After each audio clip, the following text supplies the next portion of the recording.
Hello guys, Sonu competitions classes में आपका welcome है। लास्ट वीडियो में हमने ड्रामा डिस्कस किया था। आज हम लिटरेरी टर्म में जितने भी क्वेश्चन लगते हैं, सोनेट है, ड्रामा है, एलेजी है, इन सब के इंपॉर्टेंट क्वेश्चंस को डिस्कस करेंगे। तो देखिए, आपको स्क्रीन पर कुछ क्वेश्चन नजर आ रहे होंगे। सबसे पहला जो हमारा क्वेश्चन है कि farce is a form of, ये जो फार्स है वो किसका फॉर्म है?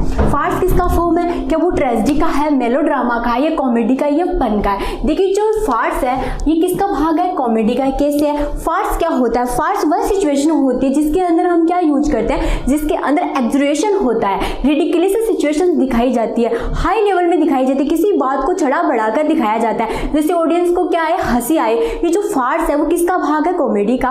फार्स के अंदर ऐसी सिचुएशन दिखाई जाती है जिसे आमतौर पर हम क्या नहीं करते, ऑब्जर्व नहीं करते हैं, जो समाज में संभावित नहीं होती है, फिर भी हम क्या समझते हैं, उसको रियल समझकर क्या करने लग जाते हैं, हम हंस पड़ते हैं। ऐसी सिचुएशन क्या होती है? फार्स होती है। फार्स किसका भाग होती है? कॉमेडी का होती है, जिसमें किसी चीज को एग्जीक्यूट करके दिखाया जाता है, छड़ा बढ़ाकर दिखाया जाता है, जो सामान्यतः अनलाइकली ऐसी सिचुएशन हमें समाज में देखने को नहीं मिलती है। ऐसे मुद्दे जिनको देखकर हम हंस पड़े, तो जिनमें ज़्यादातर फिजिकल डायरेक्शन होता है, जो फिजिकल एक्शन होता है, उनका यूज किया जाता है, तो वो क्या है? फार्स होता है। तो फार्स किसका भाग हुआ? फार्स कॉमेडी का भाग हुआ। फार्स में जो मुख्य काम किया जाता है वो क्या किया जाता है? बात को छड़ा बढ़ाकर ऑडियंस को हंसाया जाता है, और ऐसी सिचुएशंस क्रिएट की जाती है कि जो सामान्यतः हमें समाज में क्या नहीं करती, दिखाई नहीं देती। तो हमारा आंसर क्या हुआ? फार्स। फार्स किसका भाग है? कॉमेडी का। अगला क्वेश्चन देखिए, the and in a tragedy is called, जो ट्रेजेडी है उसका एंड क्या कहलाता है? देखिए, हम पहले डिस्कस कर चुके हैं, ड्रामा कितने प्रकार का होता है? दो प्रकार का होता है, एक ट्रेजेडी होता है, एक कॉमेडी होता है। ठीक है, तो the and in a tragedy is called, जो ट्रेजेडी का एंड होता है वो क्या कहलाता है? वो डेनोमेंट होता है, कैथरिस होता है, या कैटास्ट्रोफी होता है, या हेमरेशिया होता है? देखो, डेनोमेंट क्या होता है? द एंड ऑफ कॉमेडी को हम क्या बोलते हैं? डेनोमेंट बोलते हैं। कॉमेडी का जो एंड होता है, कॉमेडी का जो आउटकम होता है, उसको हम क्या बोलेंगे? डेनोमेंट बोलेंगे। The end of comedy we call of denouement. Okay, उसके बाद में कैथरिस क्या होता है? कैथरिस वो चीज होती है जो सबसे ज्यादा किस पे इफेक्ट डालती है? ऑडियंस पे इफेक्ट डालती है, वो कैथरिस होती है। कैथरिस का मतलब होता है टू क्लीन टू प्योरिटी। इसका मतलब क्या होता है? जब भी ऑडियंस ट्रेजेडी को देखेगी तो वो क्या हो जाएगी? भावविभोर हो जाएगी, उनका अंतःकरण क्या हो जाएगा? एकदम से प्योर हो जाएगा। इसका प्रभाव किस पर पड़ता है? इसका प्रभाव ऑडियंस पर पड़ता है। ये जो कैथरिस होता है वो किसका भाग होता है? ट्रेजेडी का भाग होता है। ठीक है, तो ये नहीं हो सकता। तो कैटास्ट्रोफी, तो the and in a tragedy is called, जो ट्रेजेडी का एंड है वो क्या होगा? कैटास्ट्रोफी कहलाएगा। उसके बाद में हेमरेशिया क्या होता है? देखिए, हम पढ़ चुके हैं, हेमरेशिया होता है ट्रेजिक फ्लो होता है, जिसके अंदर क्या होता है, जो मेन कैरेक्टर होता है वो जो मेन कैरेक्टर की जो एक एरर होती है, जो पर्सनल एरर होती है, उसको हम क्या बोलते हैं? ट्रेजिक फ्लो बोलते हैं, ट्रेजिक एरर बोलते हैं। ठीक है, जो क्या करता है, जो एक कैरेक्टर होता है उससे कुछ ना कुछ ऐसी गलती हो जाती है जिसकी वजह से वो क्या होता है, ट्रेजेडी के अंदर उसका वो पूरा का पूरा उसका सिचुएशन क्या होने लग जाता है, उसकी सिचुएशन उसके अगेंस्ट हो जाती है। तो एक पर्सनल एरर होती है, जिसको हम दूसरी लैंग्वेज को हेमरेशिया भी बोलते हैं, जिसको हमने ट्रेजिक एरर के नाम से पढ़ा था। ठीक है, तो ट्रेजिक एरर होते हैं, उसको हम हेमरेशिया बोलते हैं। लेकिन हमारा यहाँ आंसर क्या होगा? कैटास्ट्रोफी होगा। ये हेमरेशिया किसका भाग होती है? ये जो हेमरेशिया है वो ट्रेजेडी का भाग होती है, एक पर्सनल एरर होती है, जिसके बाद में जो मेन कैरेक्टर होता है, जो प्रोटोगोनिस्ट होता है, उससे उसका पूरा का पूरा जो लक है, वो पूरा का पूरा लक क्या हो जाता है? चेंज हो जाता है। आगे देखिए, sonnet is a poem of 14 lines. ये सोनेट की 14 लाइन्स की है। तो ये आगे देखिए, ये किस प्रकार के मीटर में लिखी जाती है? क्या ये आयम्बिक पेंटामीटर में लिखी जाती है? क्या ये आयम्बिक डिमीमीटर में लिखी जाती है? ये आयम्बिक टेट्रामीटर में लिखी जाती है? आयम्बिक पेंटामीटर में लिखी जाती है? तो सोनेट क्या होता है? Sonnet is a 14 line of stanza. ठीक है, सोनेट का ओरिजिन कहाँ हुआ था? सोनेट का जो ओरिजिन है वो इटली में हुआ था। तो जो सोनेट है वो आयम्बिक पेंटामीटर में लिखी जाती है। अभी आयम्बिक पेंटामीटर क्या होता है? देखिए, ये आयम्बिक पेंटामीटर होता है जिसके अंदर क्या हो? 5 फीट हो। 5 फीट क्या होता है? 1 फीट में कितने सिलेबल होते हैं? 1 फीट में 2 सिलेबल होते हैं। सिलेबल का मतलब क्या होता है? सिलेबल का मतलब होता है स्वर। जिनको हम हिंदी में स्वर बोलते हैं, इंग्लिश में हम क्या बोलते हैं, वोवल्स बोलते हैं। जो वोवल्स की जो साउंड होती है, जो वोवल्स होते हैं कि भाई एक वर्ड में, एक लाइन में अगर 10 सिलेबल आए तो वो क्या होगा, तो 10 सिलेबल को मिलकर क्या बन जाएंगे, फिट बन जाएंगे। तो 2 सिलेबल के बनने से क्या बनता है, 1 फिट बनता है, और 5 फिट के बनने से क्या बनता है, आयम्बिक पेंटामीटर बनता है। तो जो एक लाइन होती है सोनेट की, उसमें 5 फिट होते हैं, 1 फिट होता है, उसके अंदर 2 सिलेबल होते हैं, ठीक है। तो जो हमारा सोनेट है वो आयम्बिक पेंटामीटर में लिखा जाएगा। तो सोनेट की 1 लाइन के अंदर हमें 10 सिलेबल मिले, 5 फिट मिले, तो वो आयम्बिक पेंटामीटर है। और आयम्बिक पेंटामीटर किसका भाग होता है, सोनेट का भाग होता है। तो जो हमारा आंसर क्या होगा, डी होगा। देखिए ट्रेजी कॉमेडी इज है, सबसे पहले हम ये जानेंगे कि ट्रेजी कॉमेडी क्या होती है। देखो ट्रेजी कॉमेडी हम देख पा रहे हैं स्क्रीन पे, ट्रेजी कॉमेडी ये 2 का कॉम्बाइन होती है, ट्रेजी एंड कॉमेडी। ट्रेजी, जब ट्रेजी और कॉम्बाइन कॉमेडी होता है तो ये दोनों क्या बन जाती है, ट्रेजी कॉमेडी बन जाती है। कहने का मतलब है जो स्टार्टिंग के अंदर जो ड्रामा है वो किससे स्टार्ट होगा, वो ट्रेजी से स्टार्ट होगा, लेकिन उसका एंड किससे होगा, कॉमेडी से होगा, तो वो ट्रेजी कॉमेडी होगा। तो ट्रेजी और कॉमेडी का जो कॉम्बाइन है उसे हम क्या बोलते हैं, ट्रेजी कॉमेडी बोलते हैं। लेकिन इसके कुछ ऑप्शंस दिए हुए, उसको देखते हैं हम। प्ले एंडिंग एक्टर ट्रेजेडी, कि ऐसा प्ले जिसके एंडिंग क्या हो, ट्रेजेडी हो, नहीं ऐसा तो नहीं होता, क्योंकि ट्रेजी कॉमेडी को हम जब भी डिस्कस करते हैं तो स्टार्टिंग में जो ड्रामा होता है वो क्या होता है, ट्रेजेडी होता है, लेकिन जो लास्ट का जो आउटकम होता है वो ट्रेजेडी ना होकर क्या होता है, कॉमेडी होता है। Play ending as a comedy, जी बिल्कुल सही बात है, play ending as a comedy, ऐसा प्ले जिसकी एंडिंग क्या हो, कॉमेडी हो। क्लासिकल प्ले विथ और रोमांटिक एंडिंग, नहीं ऐसा क्लासिकल प्ले जिसकी एंडिंग क्या हो, रोमांटिक हो, ये भी नहीं हो सकता। लेकिन जो हमारा आंसर नन ऑफ दिस, क्या ये सारे के सारे रॉन्ग है, ऐसा नहीं है, क्योंकि ट्रेजी कॉमेडी वो होती है जो स्टार्टिंग में तो ट्रेजेडी होती है लेकिन जिसका आउटकम क्या होता है, कॉमेडी होता है। तो play ending as a comedy, हमारा आंसर क्या होगा, बी होगा। देखिए a play in which scene of violence, murder, cruelty ETC are shown, ऐसा प्ले जिसके अंदर क्या हो, समाज का सेंसेशनल दिखाया जाए, समाज का संवेदनशील एरिया दिखाया जाए, उसको हम क्या बोलते हैं। वहाँ पर हमें ऐसी सिचुएशन देखने को मिलती है जब हमें समाज में वॉयलेंस दिखाई जाएगी, समाज में हम किसी का मर्डर देखेंगे, ऐसा ड्रामा देखेंगे जिसमें क्या होगा, किसी का मर्डर होगा, या फिर किसी के साथ हिंसा होगी, या फिर कटलिटी, किसी के साथ निर्दयता होगी। इस प्रकार का जब हम सीन देखेंगे तो इस प्रकार का एक्ट क्या होता है, क्या वो ट्रेजेडी होता है। ट्रेजेडी के अंदर क्या होता है, ट्रेजेडी किसके लिए होती है, जो प्रोटोगोनिस्ट होता है उसके लिए जो एंड होता है वो क्या होता है, अनहैप्पी होता है, तो वो ट्रेजेडी होती है, ठीक है। फार्स क्या होता है, फार्स किसका भाग है, farce is a part of a comedy, ठीक है, जिसके अंदर क्या होता है, ridiculous unlikely situations, execution situation होती है, उनको क्या किया जाता है, एक्सपोज किया जाता है, जो लोगों को, जब लोग उनको देखे तो हंस पड़े। सामान्यतः ऐसी सिचुएशन सोसाइटी में यूज नहीं होती है, लेकिन ऐसी सिचुएशन हमें पता होती है, सिचुएशन यूज नहीं होती, फिर भी हम क्या करते हैं, उनको इस तरीके से चढ़ा बढ़ाकर एग्जिटेड तरीके से दिखाया जाता है, तो हमें वो क्या लगते हैं, रियल लगते हैं, हम क्या पढ़ते हैं, हंस पढ़ते हैं, तो वो क्या होती है, फार्स होती है। Farce is a part of comedy, ठीक है। मेलोड्रामा क्या होता है, ट्रेजी कॉमेडी। हम ट्रेजी कॉमेडी को अभी देखे कि ट्रेजी कॉमेडी क्या होती है, जिसका स्टार्टिंग ट्रेजेडी होता है, जिसका आउटकम क्या हो, कॉमेडी होता है, ठीक है। तो जिसका एंड क्या हो, सुखद हो, वो ट्रेजी कॉमेडी होता है, हैप्पी हो। अभी मेलोड्रामा क्या होता है, मेलोड्रामा वो होता है जिसका जो समाज पे क्या हो, समाज में किसी ऐसी चीजों पर, समाज में ऐसी प्रॉब्लम्स पे फोकस किया जाता है जिसमें वायलेंस हो, मर्डर हो, क्रूटलिटी हो, जो संवेदनशील चीज होती है, सेंसेशनल प्लॉट होता है। जो मेलोड्रामा का प्लॉट कैसा होगा, सेंसेशनल होगा।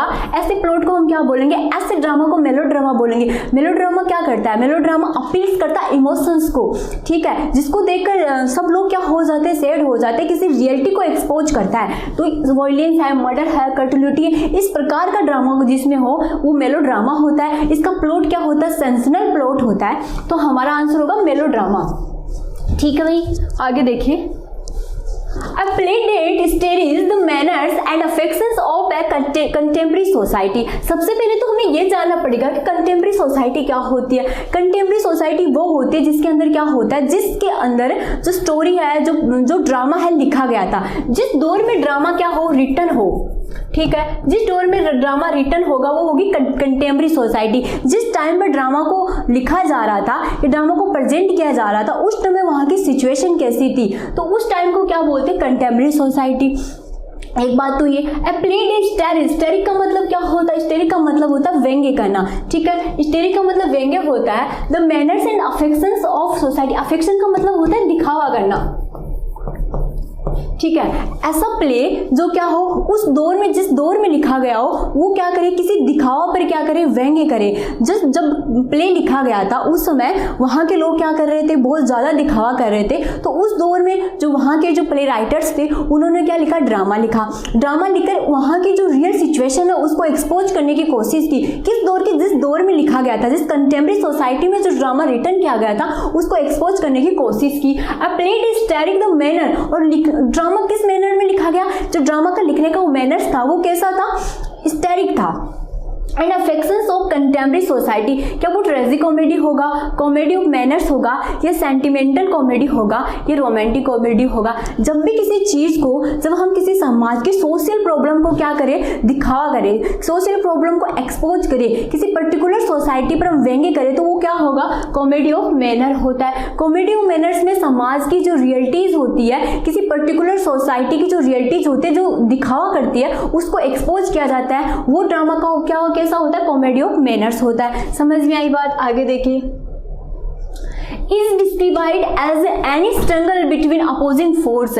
देखिए ये जो स्ट्रगल होता है, स्ट्रगल का मतलब हमें हमारे माइंड में क्या रखना है, स्ट्रगल का मतलब क्या होता है, स्ट्रगल का मतलब होता है कॉन्फ्लिक्ट बिटवीन अपोजिंग फोर्स। और किसके बीच में होता है, अपोजिंग फोर्स के बीच में होता है। जो दो क्या होते हैं, अपोजिट फोर्स, पॉजिटिव और नेगेटिव के बीच में जो फोर्स काम करता है, जो अपोजिंग फोर्स काम करता है, उसको हम क्या बोलते हैं, कॉन्फ्लिक्ट बोलते हैं। और कॉन्फ्लिक्ट किसी भी ड्रामा के लिए क्या होता है, बहुत जरूरी, बहुत ज़्यादा इंपॉर्टेंट है। चाहे ड्रामा हो या स्टोरी हो, ड्रामा हो स्टोरी, उसके लिए कॉन्फ्लिक्ट एसेंशियल पार्ट होता है। एक बात ये बात कहने वाले जीबी शो एक ऐसे महोदय जिन्होंने तो ये कह दिया कि बिना कॉन्फ्लिक्ट बिना ड्रामा ही नहीं हो सकता। अगर कॉन्फ्लिक्ट नहीं होगा तो क्या नहीं होगा, ड्रामा ही नहीं होगा। तो कॉन्फ्लिक्ट क्या होता है, कॉन्फ्लिक्ट ड्रामा के लिए एसेंशियल होता है, ठीक है। No drama no conflict no drama, ऐसा कहने वाले जीबी शो होते। तो कॉन्फ्लिक्ट होता है, एक स्ट्रगल होता है जो पॉजिटिव और नेगेटिव चीज़ों में क्या होता है, जो एक फोर्स की तरह, एक अपोजिट फोर्स की तरह काम करता है। अभी जरूरी नहीं कि जो कॉन्फ्लिक्ट होता है वो हमेशा मतलब कोई ह्यूमन हो,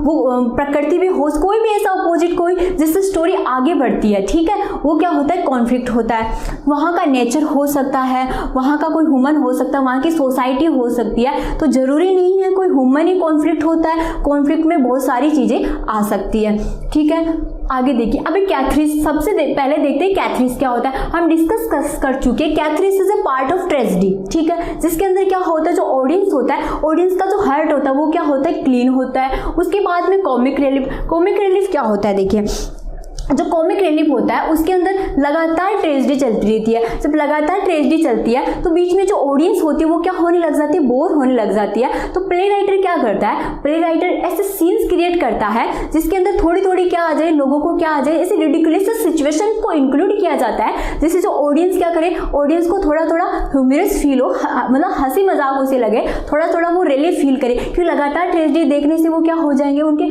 वो बोर होने लग जाएंगे, वो दुखद मतलब दुखद अनुभव करेंगे, ऐसे सैड एक्सपीरियंस को फील करेंगे। तो उनको थोड़ा सा हैप्पीनेस देने के लिए, थोड़ा सा सुख देने के लिए, थोड़ा सा एंजॉय देने के लिए जो थोड़े से एपिसोड डाले जाते हैं, थोड़ा थोड़ा एपिसोड डाले, उसे कॉमिक रिलीफ कहते हैं। लगातार ट्रेजेडी चलती है, उसमें थोड़े से ऐसे रिडिकुलस सीन्स को ऐड कर दिया जाता है, तो वो क्या होता है, कॉमिक रिलीफ होता है। एक बात ये, आगे देखिए, अब ये कॉन्फ्लिक्ट क्या होता है, देखिए कॉन्फ्लिक्ट होता है, हम पहले ही बात कर चुके हैं कॉन्फ्लिक्ट कितने प्रकार का होता है। कॉन्फ्लिक्ट हैव ए 2 पार्ट, ठीक है। कॉन्फ्लिक्ट के कितने पार्ट होते हैं, 2 पार्ट होते हैं। एक होता है इंटरनल होता है, दूसरा एक होता है इंटरनल, दूसरा होता है एक्सटर्नल, ठीक है।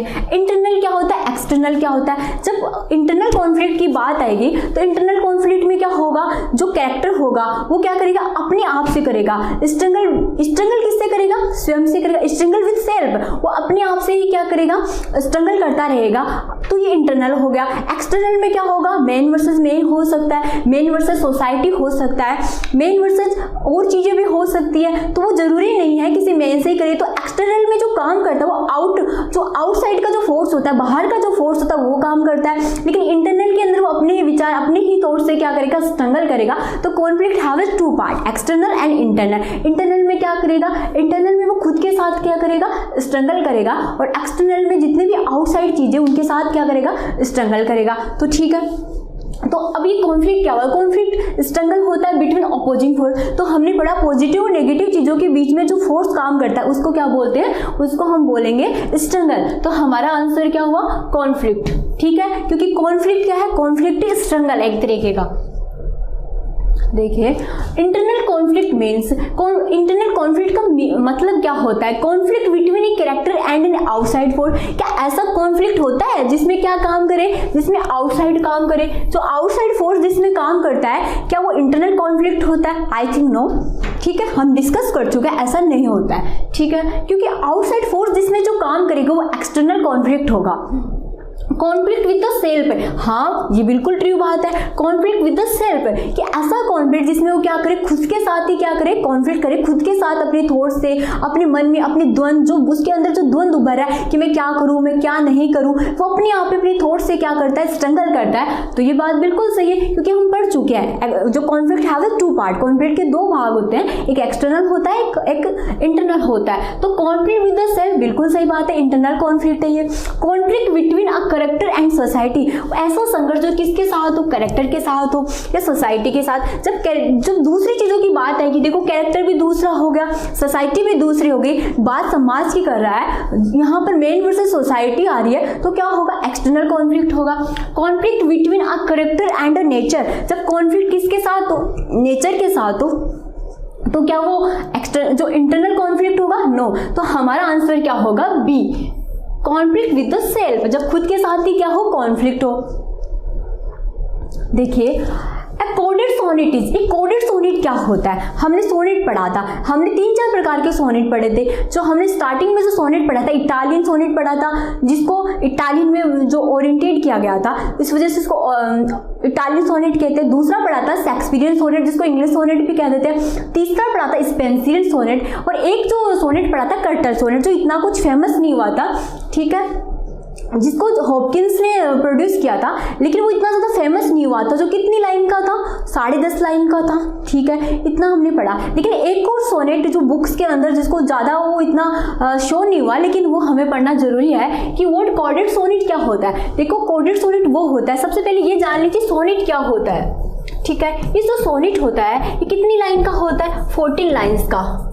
ठीक बात। इसकी राइम स्कीम, ये जब इटालियन सोनेट की बात करेंगे तो इसकी राइम स्कीम डिफरेंट होगी। जब हम शेक्सपियरियन सोनेट की बात करेंगे तो भी डिफरेंट होगी। जब स्पेंसरियन सोनेट की बात करेंगे तो इसकी राइम स्कीम डिफरेंट होगी। लेकिन इसका जो स्ट्रेंजा स्ट्रक्चर होता है और वो बिल्कुल क्या होता है, फिक्स होता है। ठीक, अब ये 14 लाइंस का होता है। जब लेकिन इन 14 लाइंस के अंदर कुछ लाइंस और ऐड कर दी जाए, उसको हम क्या बोलेंगे, कोडेड सोनेट बोलेंगे। And extended sonnet with a coda or tail added at the end. देखिए, एक ऐसा sonnet, extended sonnet with a coda or tail added at the end, कि एंड के अंदर कुछ लाइंस को और ऐड कर दिया जाए तो क्या वो कोडेड सोनेट होता है? बिल्कुल सही बात है। अब पोएम ऑफ 13 लाइंस, क्या वो 13 लाइंस होती? नहीं। कोडेड का मतलब तो क्या है, इंक्रीज करना। ठीक है, लाइन को ऐड कर देना, 14 से थोड़ा बढ़ा देना। अब पोएम ऑफ 14 लाइंस, जब पोएम ऑफ 14 लाइंस हो गए तो वो एक्चुअल सोनेट ही तो हुआ, कोडेड सोनेट थोड़ी ना हुआ। नन ऑफ दीज, क्या ये सारी गलत है? ऐसा नहीं है। तो कोडेड सोनेट क्या हुआ, कोडेड सोनेट वो हुआ and extended sonnet with a coda or tail added the end, कि ऐसा सोनेट जिसके अंदर लाइंस को क्या कर दिया जाए, लाइंस को थोड़ा बढ़ा दिया जाए। और जिन लाइंस को बढ़ाया जाता है उसको हम क्या बोलते हैं, टेल बोलते हैं, या फिर क्या बोलते हैं, कोडा। जो लाइन इंक्रीज कर दी जा रही है, मान लीजिए 14 लाइन है, आपने एक 1 लाइन को इंक्रीज किया तो 15 लाइन क्या होगी, कोडा होगी, टेल होगी। तो ये हमें ये भी चीज ध्यान रखनी है कि कोडेड जो सोनेट होता है उसमें लाइन को क्या कर दिया जाता है, इंक्रीज कर दिया जाता है। तो जो पहला ऑप्शन है वो क्या होगा, सही होगा हमारा। आगे देखिए, कोडेड सोनेट वॉज इन्वेंटेड। ये जो कोडेड सोनेट है वो किसके द्वारा इन्वेंटेड किया गया, क्या वो जीएम हॉपकिंस, हम पढ़ चुके हैं जीएम हॉपकिंस द्वारा कौन सा सोनेट इन्वेंटेड किया गया था, वो कौन सा था, कर्टल सोनेट। ठीक है, थॉमस ग्रे? जी नहीं, थॉमस ग्रे था या फिर फ्रांसिस्को बेर्नी था? ये जो फ्रांसिस्को बेर्नी है इनके द्वारा क्या किया गया था, ये जो कोडेड सोनेट है इसको क्या किया गया था, इन्वेंटेड किया गया था। ये कहाँ के थे? इटली के थे। जो फ्रांसिस्को बेर्नी है ये इटली के थे, इनके द्वारा कोडेड सोनेट को क्या किया गया था, इन्वेंटेड किया गया था। तो हमारा आंसर क्या होगा? B. 14 lines iambic pentameter rhyme scheme of A B A B B C B C C D C D E E which type of sonnet is this? कि ऐसा सोनेट जिसके अंदर क्या हो, 14 लाइन्स हो, जो iambic pentameter में भी लिखा जाता है, जिसकी राइम स्कीम क्या होती है, ए बी। देखिए हमें एक चीज ध्यान रखनी है, जब भी फोर्थ लाइन क्या होगी, 5 से मैच खाएगी। जब भी फोर्थ लाइन 5 से मैच खाएगी, यहाँ भी देखिए, तो ऐसा सोनेट कौन सा होगा, स्पेंसियन सोनेट होगा। तो हमारा आंसर क्या होगा, स्पेंसियन सोनेट होगा, क्योंकि हम पढ़ चुके हैं पैटर्नेट सोनेट की राइम स्कीम क्या होती है, ए बी बी ए। ठीक, कल्टर सोनेट, तो हमारा आंसर क्या होगा, स्पेंसियन सोनेट होगा। और जो शेक्सपियरियन सोनेट की क्या होती है, ए बी। ठीक है, ऐसी राइम स्कीम होती है। स्पेंसियन सोनेट है, इसकी राइम स्कीम ये होती है। Which of the following statement is true? The volta in Italian sonnet usually occurs in the final line. क्या जो volta होता है वो सोनेट की जो फाइनल लाइन होती है, आई मीन जो 14 लाइन है, जो लास्ट लाइन है, क्या उसमें आता है? जी नहीं। The volta in Italian sonnet usually occurs in the 9th line. कि जो volta है वो इटालियन सोनेट, जो सोनेट है उसकी 9th लाइन में आता है। It's true. The volta does not occur in the Italian sonnet. क्या जो volta है वो इटालियन सोनेट में नहीं आता। जो एक्चुअली जो volta आता ही कौन से सोनेट में, इटालियन सोनेट में आता है। नन ऑफ दिस, क्या सब इनमें से कुछ भी नहीं है, क्या सारे के सारे रॉन्ग है? नहीं। देखिए जो volta है वो किस में आएगा, ये वोल्टा किस में आता है, इटालियन सोनेट में आता है। पहली बात ये कि जो वोल्टा है वो कौन से सोनेट में आएगा, इटालियन सोनेट में आएगा, ये बात एक तो। और कौन सी लाइन में आएगा, 9, जो 9th लाइन होती है, जिसके अंदर जो पोइट होता है उसके थॉट क्या होने लगे, चेंज होने लगे, उसको हम क्या बोलते हैं, वोल्टा। तो वोल्टा हमेशा 9th लाइन में आता है, जिसमें जो कवि होता है अपनी, या तो जब देखो जो ऊपर की जो 8 लाइन होगी उसमें क्या करेगा, जो पोइट है या तो किसी प्रॉब्लम को रखेगा या अपना को किसी कोई क्वेश्चन रखेगा। तो वो जो 9th लाइन जब टर्निंग पॉइंट होता है, वोल्टा क्या होता है, टर्निंग पॉइंट होता है, चेंज ऑफ थॉट होता है। जब ऐसी सिचुएशन आती है, या तो उस क्वेश्चन का आंसर देगा उसमें, या वो जो प्रॉब्लम रखी है उसका सोल्यूशन निकालेगा। तो वोल्टा क्या होता है, change of thought turning point. तो हमारा आंसर क्या होगा, बी। देखिए the sonnet oriented in, sonnet का ओरिएंटेड कहाँ हुआ, क्या इटली में हुआ, क्या इंग्लैंड में हुआ, इंडिया में हुआ, ग्रीक में हुआ? सोनेट सबसे पहले जो हुआ वो इटली था, इस वजह से ही तो सोनेट को, जो पेट्रार्कल सोनेट है उसको इटालियन सोनेट कहा जाता है, क्योंकि सोनेट सबसे पहले कहाँ ओरिएंटेड हुआ, इटली में। तो sonnet was invented by, sonnet जो सोनेट है किसके द्वारा इन्वेंटेड किया गया, sir Thomas Wyatt, Henry Howard, या फ्रांसिस्को पेट्रक, या फिर जियोकोमा द लेंथिनी। देखिए the sonnet was invented, sonnet किसके द्वारा इन्वेंटेड किया गया, जियोकोमा द लेंथिनी। एक बात तो ये, लेकिन सोनेट इटली में लिखा गया था, इसलिए इटालियन सोनेट कहलाया। अब इटली से इंग्लिश में लाने का काम किसने किया, जो सोनेट था, सोनेट को इटली से इंग्लिश में लाने का जो काम किया था सर थॉमस व्याट व हेनरी होवर्ड ने किया था। हमें यह भी ध्यान रखना है कि जो इंग्लिश में, जो इटली से इंग्लिश में लाने वाले जो थे, इटली से कहाँ पर, इटली से जो इंग्लिश में लाने वाले जो पोइट थे वो कौन थे, सर थॉमस व्याट व हेनरी होवर्ड थे। ठीक है, लेकिन सोनेट को ओरिएंटेड करने वाले जो महोदय थे वो कौन थे, जियोकोमा da लेंथिनी।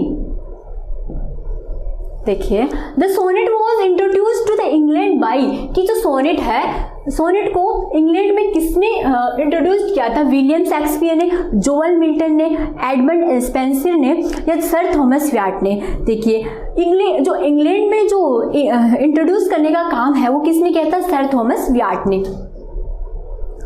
A play which examines a specific social or political problem with the aim of identified problem debate. A play which examines, ऐसा प्ले जिसमें क्या एग्जामिन किया जाए, क्या स्पेसिफिक सोशल और पॉलिटिकल प्रॉब्लम। ऐसा प्ले जिसके अंदर क्या होता है, हम किसी समाज की किसी स्पेशल प्रॉब्लम को क्या करें, एक्सपोज करें, उस पर उसका परीक्षण करें। ऐसा play with the aim of identified public debate, जिसका मुख्य उद्देश्य क्या होता है, पब्लिक डिबेट। देखो ऐसा प्ले ठीक है। तो समाज के किसी पॉलिटिकल प्रॉब्लम या सोशल प्रॉब्लम पे क्या होता है, डिपेंड होता है। ठीक है, जिसको लेकर क्या की जाए, चर्चा की जाए, ऐसा प्ले कौन सा होता है, क्या वो पॉलिटिकल प्रॉब्लम होगा, ट्रेजिक कॉमेडी होगा, प्रॉब्लम प्ले होगा या मेलोड्रामा। देखिए अगर बात प्रॉब्लम की आ रही, किसी प्रॉब्लम को लेकर ही डिस्कशन किया जा रहा है तो वो हम पता कर सकते हैं, उसको हमें पता है वो कौन सा प्ले होगा, प्रॉब्लम प्ले होगा। A play is organized in, जो प्ले है देखिए, जो नॉवेल होता है वो किस में होता है, चैप्टर के अंदर होता है। एक बात ये, जो पोइम होती है वो किसके अंदर होती है, स्टेंजास के अंदर होती है। तो जो प्ले होगा वो किसके अंदर होगा, एक्ट एंड सीन्स के अंदर होगा। तो हमारा आंसर क्या हुआ, D. The main character in a play is called, जो मेन कैरेक्टर होता है, प्ले का जो मेन कैरेक्टर होता है, जो ड्रामा का मेन कैरेक्टर होता है वो क्या कहलाता है, क्या वो प्रोटोगोनिस्ट होता है, क्या वो एंटागोनिस्ट होता है, क्या वो प्ले राइट होता है, नन ऑफ दिस। देखिए जो मेन कैरेक्टर होता है वो क्या होता है, प्रोटोगोनिस्ट, और जो मेन कैरेक्टर के बिल्कुल अपोजिट काम करे वो क्या होगा, एंटागोनिस्ट। ठीक बात। इसके बाद में प्ले राइट क्या होता है, प्ले राइट वो होता है जो क्या लिखे, ड्रामा लिखे। ठीक है, ड्रामा को लिखने वाला राइटर क्या होता है, प्ले राइट होता है। The character against the protagonist drama is called, ऐसा कैरेक्टर जो किसके अगेंस्ट काम करता है, प्रोटोगोनिस्ट के अगेंस्ट काम करता है वो क्या होता है, एंटागोनिस्ट होता है। तो हमारा आंसर क्या होगा, एंटागोनिस्ट होगा। जो एंटागोनिस्ट ये क्या होता है, ये हमेशा ऑपोजिट काम करता है किसके, प्रोटोगोनिस्ट के। And epilogue in a play appears, देखिए एक तो होता है एपिलॉगी, एक होता है प्रोलॉग। ये क्या होता है, at the beginning of the play, eight the end of the play. देखिए जो एपिलॉगी होता है वो क्या होता है, eight the end of the play. जब ड्रामा पूरा हो जाता है तो उसको कुछ शब्दों में 1 या 2 मिनट्स के अंदर क्या किया जाता है, उसको एक्सपोज किया जाता है, मतलब उसको समझाया जाता है कि भाई ये ड्रामा हुआ है, ये जो ड्रामा आपने देखा है उसका मतलब क्या था, या फिर इस ड्रामा का जो थॉट क्या निकली, इसकी मेन थीम क्या निकली, वो क्या होती है। तो छोटा सा मतलब जो स्पीच दी जाती है उसको क्या बोलते हैं, एपिलॉगी। लेकिन ये कब होता है, जो एपिलॉगी होता है वो ड्रामा के एंड में होता है। लेकिन जो प्रोलॉग होता है, ठीक है, ये प्रोलॉग कब होगा, ये जब भी ड्रामा होगा तो स्टार्टिंग में एक स्पीच आती है जिसके द्वारा जो कैरेक्टर्स को इंट्रोड्यूस कराया जाता है, वहाँ का जो इन्वायरमेंट है उससे इंट्रोड्यूस करवाया जाता है, तो वो होगा प्रोलॉग। तो एक होता है प्रोलॉग, एक होता है एपिलॉग। एपिलॉग कब होता है, ड्रामा के एंड में होता है, और जो प्रोलॉग होता है वो स्टार्टिंग में होता है। लेकिन हमें क्या पूछा, एपिलॉग, तो कब होगा, eight the end of the play.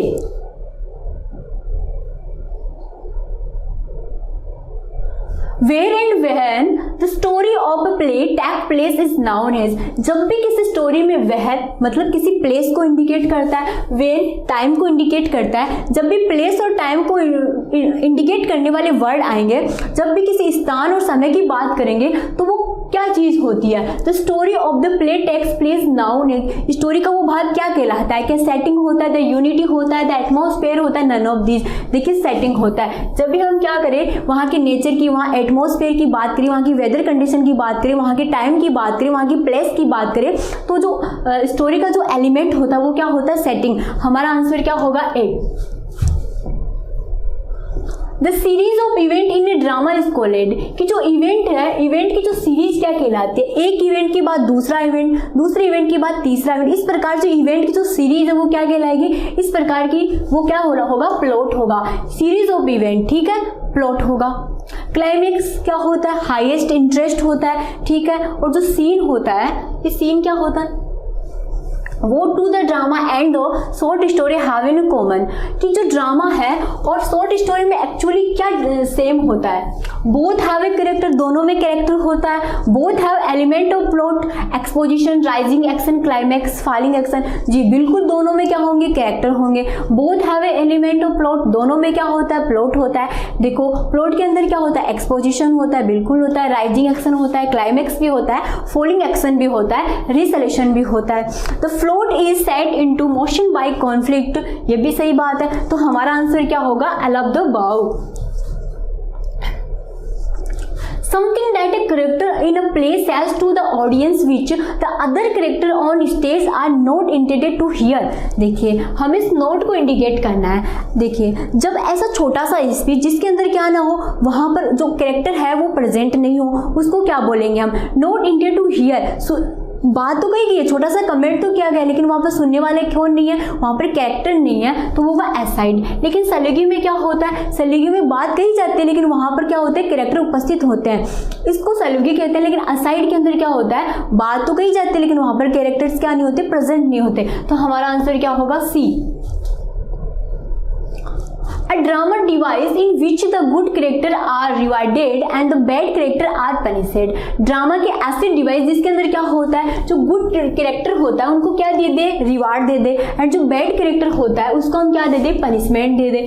तो ऐसी पोएटिक जस्टिस क्या होती है, सॉरी ऐसी ड्रामा डिवाइस की क्या होती है, वो क्या होता है, पोएटिक जस्टिस। उम्मीद करती हूँ आपको क्वेश्चन पसंद आएंगे और आने वाले वीडियो में हम जितने भी जो टीचिंग मेथड्स को हम स्टार्ट करने वाले, टीचिंग मेथड्स को हम डायरेक्ट क्वेश्चन से ही डिस्कस करने की कोशिश करेंगे। Thank you.